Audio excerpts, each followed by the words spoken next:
Hi, Sandy. Hi, it's Dave. Hi, it's Kirk.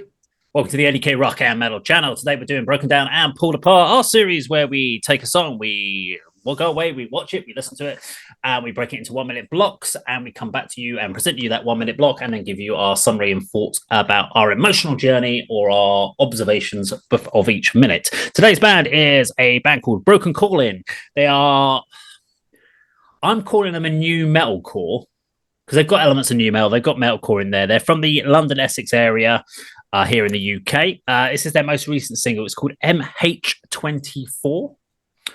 Got a bit more information about it, but I'm going to share that. Wait till the end and see how much because I only got this information about the song and the background, etc., after I'd already written my review out, because I kind of wrote notes on it, and then I got to the end of it feeling a little bit confused on a few things, and I was like, I had to reach out to Tansy, the vocalist from the band, and say, could you give me a bit of background on this just to help me out so that I can obviously talk about it in a bit more detail. So she was very nice and sent me that over. So we're going to play the first minute, and then we'll talk about it afterwards. So this is the first minute of the song MH24.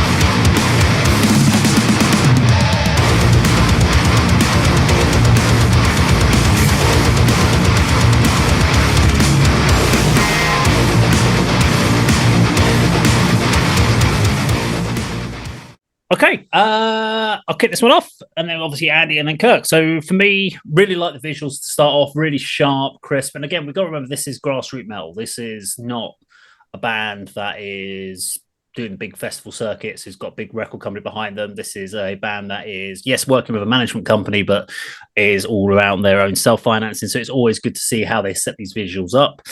So really sharp visuals. It's almost got a... the initial sample and build up, it almost reminds me of bands like Prodigy.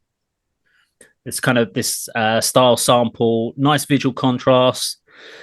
And then when it all kind of kicks in, you have no real idea where it's kind of going song-wise. It's all kind of, the song sort of starts. It could almost be like the Mortal Kombat soundtrack at this point. I was kind of just going, if this had been played on Mortal Kombat, I'll be like, yeah, okay.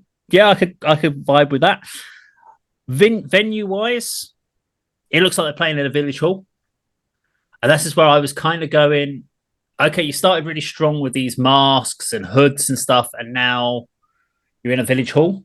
I'm struggling a little bit here to keep the vibe of the song, so it loses all that initial mystique you built up.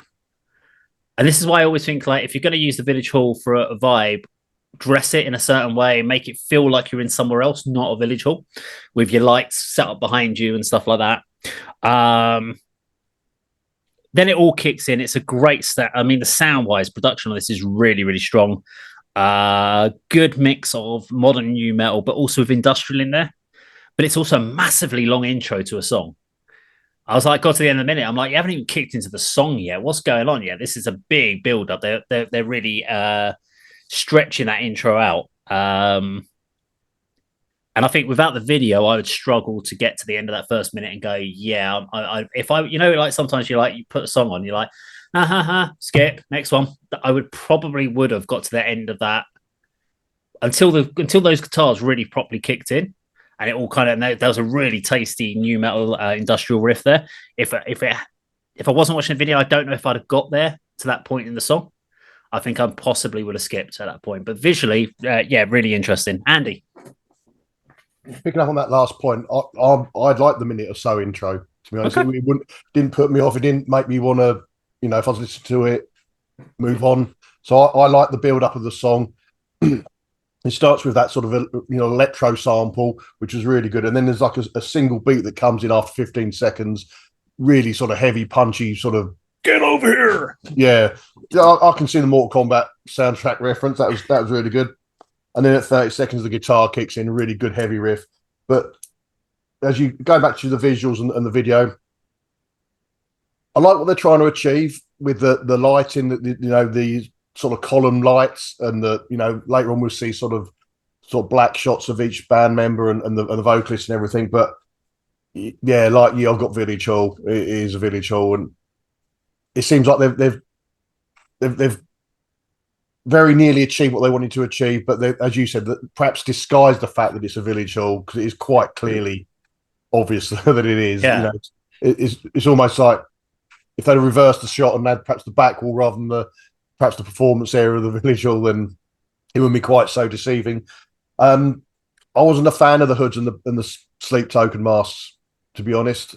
Later on, there's shots where the band perform unrobed and unmasked, and I think that looks better. But yeah, great start to the song. I'm really enjoying it.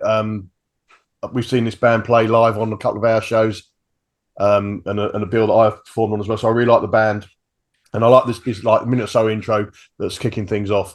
Visually, they're nearly there, but not quite with the location, unfortunately. I think for me, just before I hand over to Kirk on your thoughts, it's like when you're budgeting out, they budgeted for the lighting, the videography, and all that sort of, and the costume bits. And then it was like, shit, location. We can get the Village Hall for 80 quid. That'll do. It's big enough. It's spacious enough. Let's do that. Because if you'd done a white infinity room, would have worked better to me. Spent 120, 150 quid on a £40 an hour, white infinity room, backlight it, and then have a completely blank drop and have the black and white contrast of their imagery would have worked as well, because it wouldn't, if anything, the Village Hall causes a distraction, because any immersement you had with their visuals, you keep going back and going, look at that old whatever parquet flooring they've got there, and so it's not really. I wonder how many school carol services they've had in there and town hall meetings, and it doesn't quite. You lose everything. I mean, I'm not saying that you need to hire out a gothic dungeon, I don't know, whatever, catacombs or something to shoot. It would be cool if you can, but I don't know if there was other options they could have looked at just from hiring a blank studio format. It's better than going to a rehearsal studio and doing the rehearsal studio. I get that, but there's I don't know the reasoning why they've done that. But Kirk. Is this one of the few occasions where an industrial warehouse would have been suitable? I know we always criticize these videos. Yeah, Andy, it reminds me. Do you remember we went to that festival in St. Neots, Grimfest, the venue? It reminds me of that room, doesn't it? Musically, I would say it surprised me how long the intro was. Like Andy, I enjoyed it because they can easily edit this for the radio version. If this comes to ADK radio, I probably would play it in its entirety, but if this was your last song and you had to shave a minute off, you could easily just shave that off anyway. It reminds me of Front 242 and KMFDM and industrial bands like that. So they've done the homework and how they want this to sound, and they layer it with a really menacing guitar riff over the top. And it's really difficult when you've got an aggressive synth like that to have a guitar in there without it drowning it out, and they get a good equilibrium there as well. So I was highly surprised by this, Dave, but I know where you're coming from, because you just don't know where it's going, this song. To have a whole minute of it, and we're not even at the first verse, to me, only piqued my curiosity with you. You probably would have skipped it, wouldn't you, if it was an album track? I know, I'm just fickle. That's the problem. I'm just a fickle person that just like, you've got to get like with that Alice in Chains song. 8 seconds in, I'm into the verse. That's lovely. I think they just want to build tension and create a mood here, don't they? But the excitement is what is going to come next. Exactly. Okay, let's give you the next minute. This is minute 1 to minute 2 for you at home.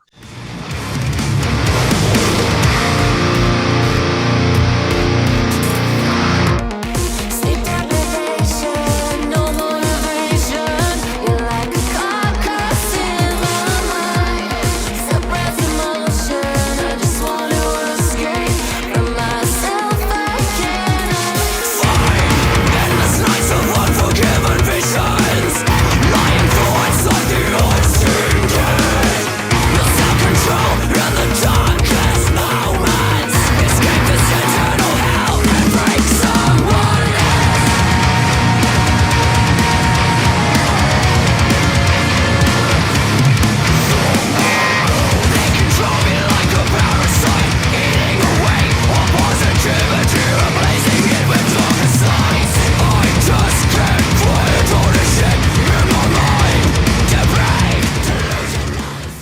Okay, so here we have the obviously it's the first verse. I thought vocal variations are really strong between the two vocalists here. And musically, there's a really cool vibe to the track. I liked nice lighting effects. My problem here is I was trying to dissect what the song's about at this point. So I didn't have the lyrics to hand. So I was like, okay, so MH24, okay. I've got them in hoods and masks, and they're playing in some sort of church hall. What's the song about? What is this song about? I'm trying to get a story here, and the song title and the video on its own don't tell me what the story is, and that's what I really struggled with, because you don't go into a video and go on the day and go, oh look, there's some hoods there and some masks, should we put them on? There was obviously a reason they've done it. There's a reason why they've gone, this is what we want to do in this, and we want to lose them by the end of the video. But I haven't worked out the story element. And I'll give a quick spoiler, I still don't by the end of the video. I still don't know what the story was. But that's where I was really struggling. I kind of understood where they were going musically. I was enjoying the song, but video-wise, if I break it down from a video purely point of view, visually looks great from what they're doing, the shots they're doing, the angles, what everyone's putting into their performances. I'm not sure at this point whether we've started to get them performing with the cutting back and forth where we have the masks on and the masks off, or if they're still all just in masks at this section. I think this is mainly all them, apart from the vocals. They're all still wearing the masks, the rest of the band. But I was still kind of just sitting here going, I'm not quite sure what's going on here at all from a video point of view. Andy? We've had this very same discussion many times before.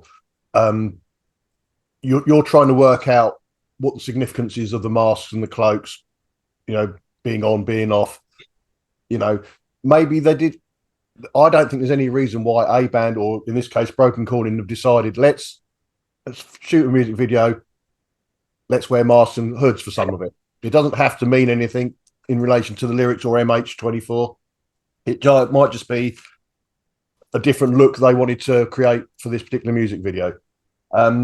Kirk, you said what comes next. Well, what comes next is some really great vocals from Tansy, the clean vocals to start with, and then she does heavy vocals as well with the occasional interjection from Connor as well. But it's mainly her at this section of the song, and I think she does a really, really good performance in both those styles. I'll say it now. This is my favourite Broken Calling song that I've heard. We've covered a couple of videos on the channel, and I've seen them live, and I'm really liking this track.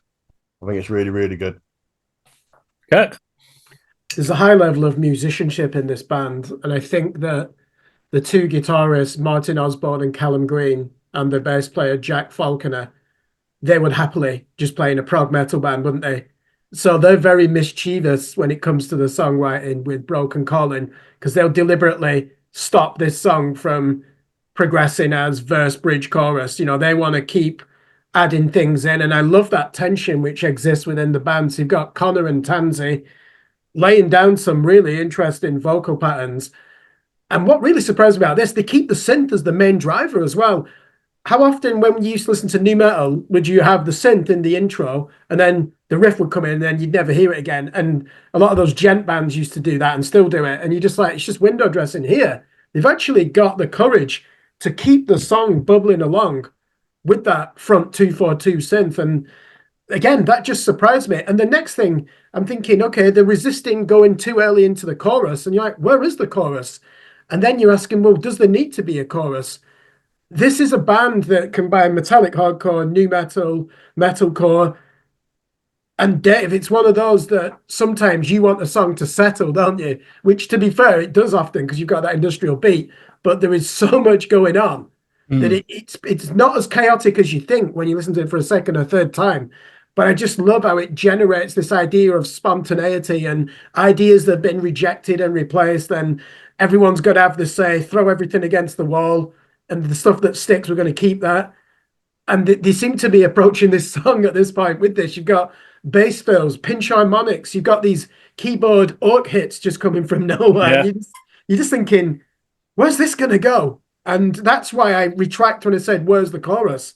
Does every song need to have a chorus? It turns out there is one later. There is, yes. You just expect it to appear here, and it doesn't. Well, talking about choruses, let's get to the next section. So this is minutes 2 to minute 3 for you at home.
Okay, so we have a big dramatic chorus at this point. So we needed that. Big vocals, lots of fun going in here. I thought this was, for me, the highlight of the track is that big chorus. It really, they understood the dynamic build up of a song. So there was lots going on during these verses. And yeah, you're right. You could have got away with no chorus at all. But I think it was great that they took us there and they didn't just let it drop off. They've taken you up on the plateau for that.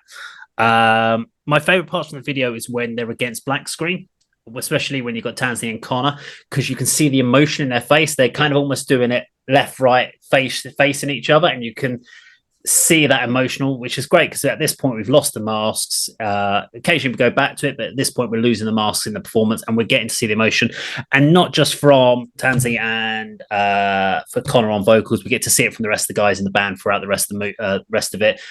Everyone is working the camera. And it's really important because sometimes as a musician, when you're doing performances, you can get so focused on what your hands are doing on the part, you forget that actually in music videos, we want to see that emotion. And guitarists can sometimes be, and bassists and even drummers, I'm guilty of head down playing. And that's not very interesting in a music video. It's fine when you're doing live because your vocalists are your focal point, but when in the music video and the cameras come onto you, you want to be there working the camera. And these guys have done it really, really well for the music video. So yeah, enjoyed that minute. Andy. Yeah, I really like the clean chorus that both Tansy and Connor delivered together. Really, really good. And like you, the shots of them against the black where they're almost looking at each other, I'm sure they've cut together. Bear with me. Carry on, you guys talk. Yeah, sorry. Yeah, so when they're sort of on the black, sort of almost looking at each other, delivering the vocals, that was really, really good shots. I love that a lot. And towards the end, I'm usually for any song really, towards the end of this minute is when Connor takes centre stage for his vocals, where at this point he's kind of been minimally interjecting when Tansy's been singing, or he's been doing it with her during the chorus I've just been talking about. So not the usual song structure. And both vocalists are really delivering excellently at this point. And like you, Dave, I agree that everyone is performing their parts on the music video, and really looks like they're really enjoying themselves and happy with what the outcome is. Kirk? Yeah, I mean, normally a chorus repeats itself. Here, I think it does have the same purpose as a chorus, which is kind of like the ritual part of the song, isn't it? Where you repeat it, which they don't seem to do later on. But it does feel like it's come to a part where everyone converges, don't they? And it's something memorable. And we always say metalcore bands, they just can't write choruses. Well, here's an example of how you can do it without sacrificing the power of the song. You can match a male roaring vocal with a female voice.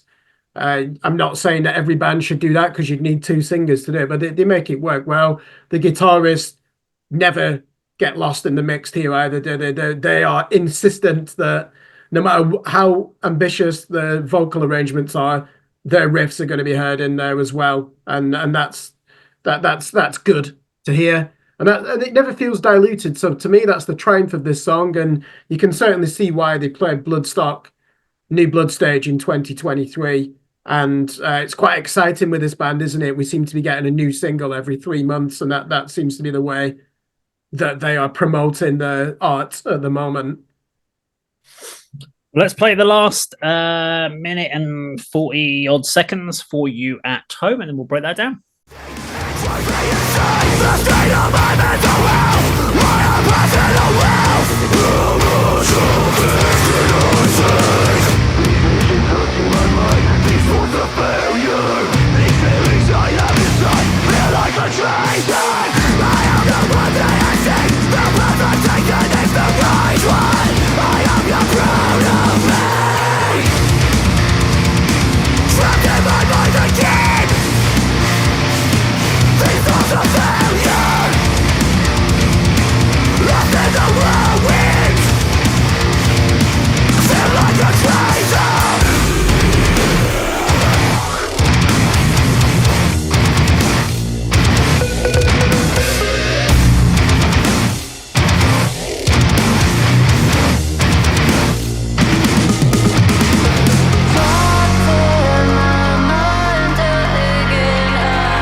Okay, so at this point we've got this kind of midsection change up vibe, which I really liked. It's a nice pickup in groove. For me, I love a nice groove metal riff.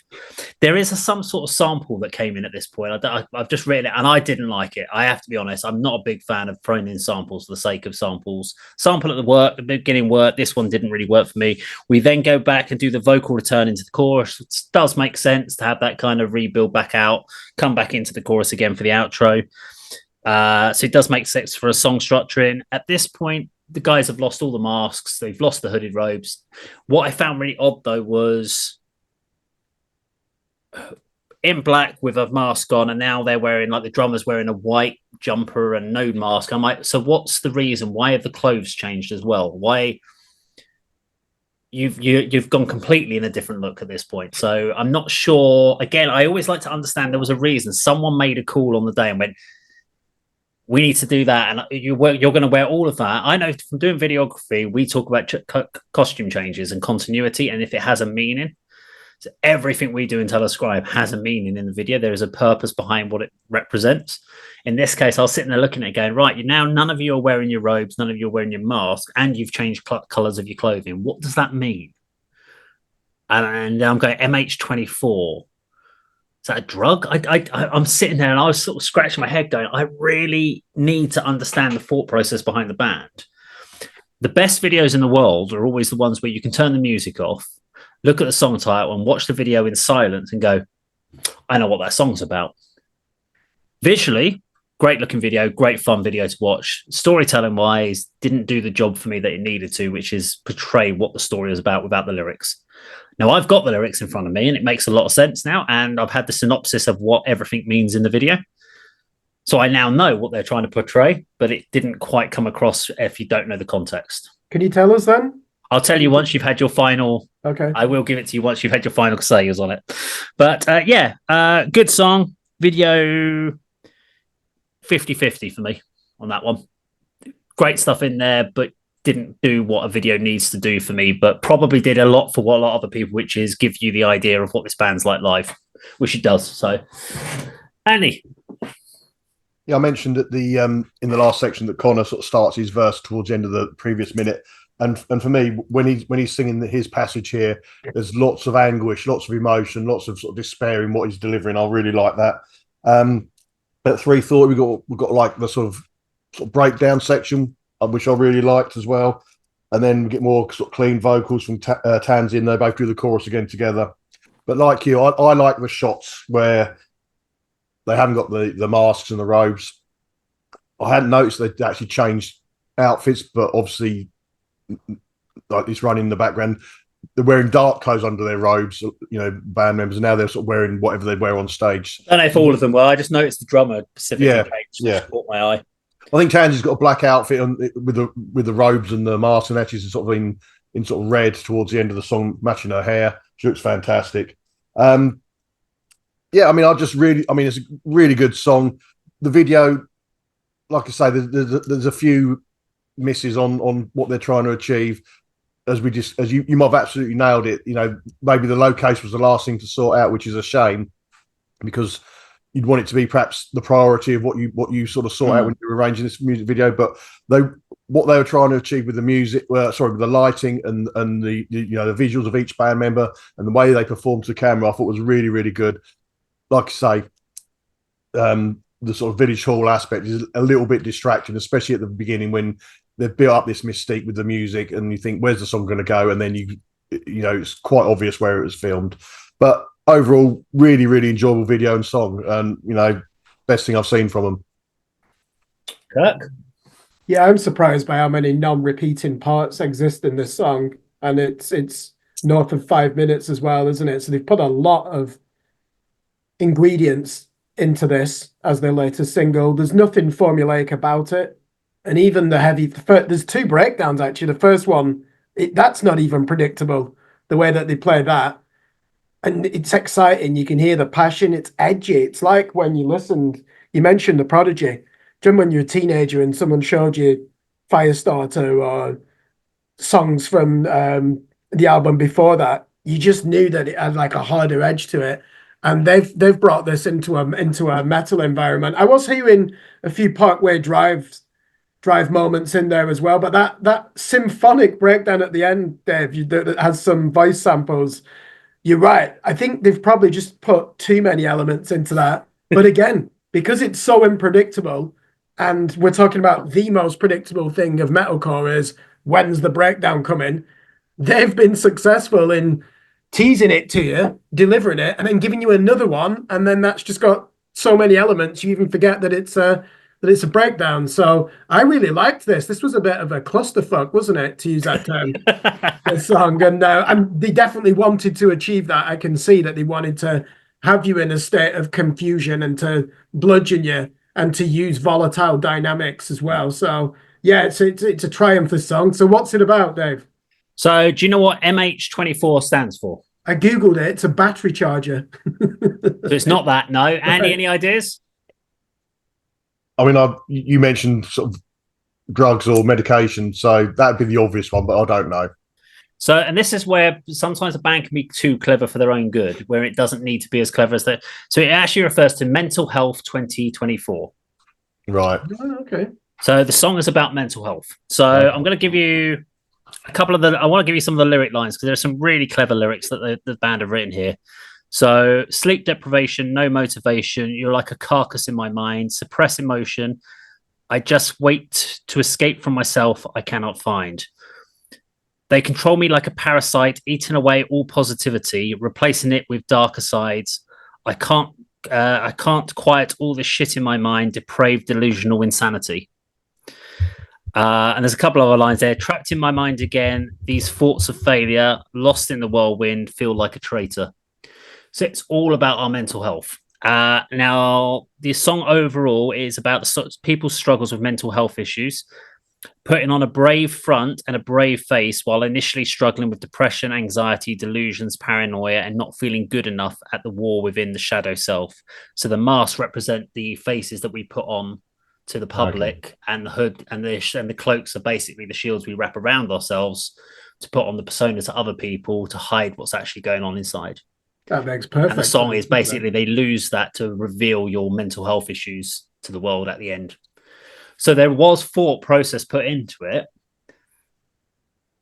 but it didn't quite come across. Me, if I was thinking of doing that, white room it, and I'd have projected some stuff onto the back wall of the white room or something to get that portrayal, or add a little bit of a story element in there. Because they've done story elements before. They've done it with Virus. They did some interesting story elements there. So I think there was a lost opportunity because maybe if they'd called it mental health, I don't know, maybe by doing that they probably have opened themselves up to some issues. And their album's called MH24, the new album they're coming out with. So this is the title track off of it. So sometimes being too clever can lose the message. And that's the problem here, is that they've obviously gone out to try and tell an important message, an important story that they're trying to convey. And the lyrics are amazing. You go through the lyric sheets, there's some really dark lyrics in there. There's real kind of self-reflecting lyrics in there. The story's there, but you don't get it in the video. The video doesn't portray that, which is a shame, because I think it could have been done. So I think even if they'd done it in a dark room to a light room and just progressed through the lightness to dark or dark to light, so they obviously had some ideas around it. But interesting performance from the guys in Broken Calling. Yeah. There we go. Broken Calling and MH24. Now, if you enjoyed our video today, please do like, share, and subscribe. We'll see you on the video sometime very soon. Take care.